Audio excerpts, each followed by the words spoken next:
पूर्ण पूनम सुनील घोगरे. मोठ्याने बोलायचं. हा, पूनम सुनील घोगरे. तुमचा पूर्ण पत्ता सांगा.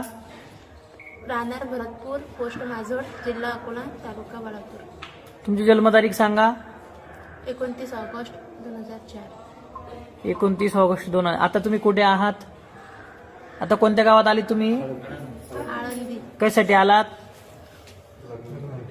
लग्न करण्यासाठी. कुणाशी लग्न करायचंय? लग्न कुणाबरोबर करायचं? मराठी येते तुम्हाला? नितेश त्यांचं नाव सांगा पूर्ण. बडे. त्यांना किती दिवसापासून ओळखता? 10 महिने झाले. 10 महिने झाले. तुमची मैत्री आहे. मैत्रीचं तुम्हाला नात्यामध्ये रूपांतर करायचंय. तुम्हाला त्यांच्याबरोबर काय नातं पाहिजे? काय नातं पाहिजे तुम्हाला? पत्नीचं पत्नीचं. घरातून आईचे काही दागिने आणलेत का? काहीच नाही. काही वडिलांच्या काही नोटा वगैरे? काहीच नाही. घराचे काही कागद